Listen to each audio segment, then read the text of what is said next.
नमस्कार, आप देख रहे हैं सीटेन न्यूज। मैं हूं आपके साथ प्रियंका। यूपी विधानसभा चुनाव 2022 को फतेह करने के लिए सभी सियासी दलों ने एड़ी चोटी का जोर लगा दिया है।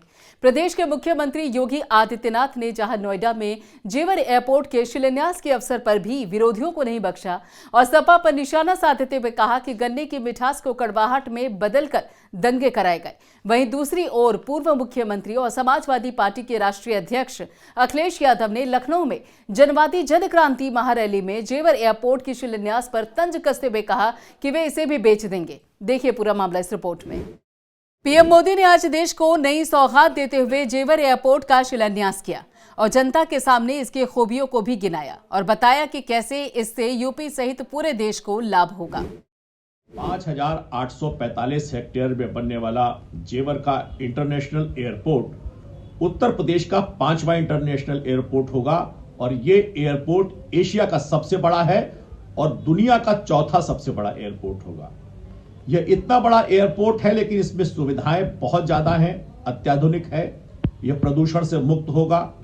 इसमें 5 रनवे बनने वाले हैं, 2 टर्मिनल बनने वाले हैं और हवाई जहाज की मरम्मत का भी काम यहां पर हो सकेगा, उनके रखरखाव का भी काम हो सकेगा। हमारे देश में अभी तक ऐसी कोई सुविधा नहीं थी, अब वो सुविधा इस जेवर एयरपोर्ट पर प्राप्त होगी। विकास के असीम द्वार खोलेगी, नौकरियों की संभावनाओं को बढ़ाएगी, औद्योगिक विकास को रफ्तार देगी और वहां के सामाजिक जीवन में भी एक बहुत बड़ा परिवर्तन इस एयरपोर्ट के द्वारा होगा। उत्तर प्रदेश के जो एक्सप्रेस हाईवेज हैं वहां से इसकी कनेक्टिविटी बढ़ेगी तो पूरा उत्तर प्रदेश इस विकास का साक्षी बनेगा। वहीं दूसरी तरफ लखनऊ में आयोजित एक महारैली में सपा प्रमुख अखिलेश यादव ने बीजेपी के इस शिलान्यास पर जमकर निशाना साधा। उन्होंने कहा कि ये बीजेपी के लोग हैं जो एक तरफ हवाई अड्डा बेच रहे हैं और दूसरी ओर हवाई अड्डा बना रहे हैं। ऐसे में ये हवाई अड्डा किस लिए बन रहा है, इसका गणित मुझे समझ नहीं आता। उन्होंने कहा कि हवाई जहाज बेच दिया, जहां हवाई जहाज खड़े होते हैं वो एयरपोर्ट बेच दिया। जितने भी एयरपोर्ट बने हैं अब घाटे में हैं। गौरतलब है कि प्रकाश पर्व पर तीनों कृषि कानूनों की वापसी के ऐलान के बाद आज पहली बार प्रधानमंत्री नरेंद्र मोदी और प्रदेश के मुखिया योगी आदित्यनाथ पश्चिमी उत्तर प्रदेश पहुंचे, जहां एयरपोर्ट के शिलान्यास के साथ साथ विरोधियों पर जमकर निशाना भी साधा। वहीं एयरपोर्ट के शिलान्यास के मौके पर भी किसानों के विरोध का सामना बीजेपी को करना पड़ा। प्रदेश की जनता 4.5 साल में भारतीय जनता पार्टी की सरकार से पीड़ित और परेशान हो चुकी है। नौजवानों, किसानों, महिलाओं से बड़े बड़े वादे किए थे। कहा था 70 लाख नौकरियां देंगे, सुशासन आएगा, 12 बजे रात को महिलाएं घूम सकती हैं। गृह मंत्री जी दूरबीन लेकर अपराध देखते हैं लेकिन मुख्यमंत्री कार्यालय के नज़दीक उनको दिखाई नहीं पड़ता। एक महिला को न्याय मांगने के लिए अपना वीडियो डालकर न्याय मांगना पड़ता है। किसान लगातार आंदोलनरत हैं। हत्यारा गृह राज्य मंत्री अभी भी खुलेआम घूम रहा है। देश का जनमानस और प्रदेश का जनमानस काफ़ी आक्रोश में है। कांग्रेस पार्टी श्रीमती प्रियंका गांधी जी लगातार किसानों, नौजवानों, महिलाओं के मुद्दों पर आवाज़ उठा रही हैं। हमने जो प्रतिज्ञाएं ली हैं, अब उत्तर प्रदेश की जनता भाजपा को सत्ता से बाहर कर कांग्रेस की सरकार बनवाने जा रही है।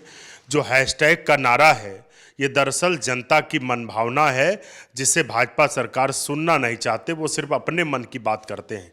जनता ट्विटर पर अपने मन की बात कर रही है। 2022 में वोट के माध्यम से चोट देकर बीजेपी को सत्ता से बाहर करेंगे।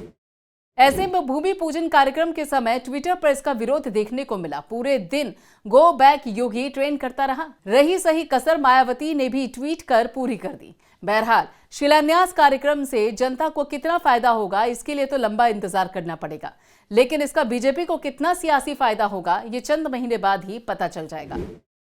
एक तरफ बनाने की कवायद, दूसरी तरफ बेचने का इरादा।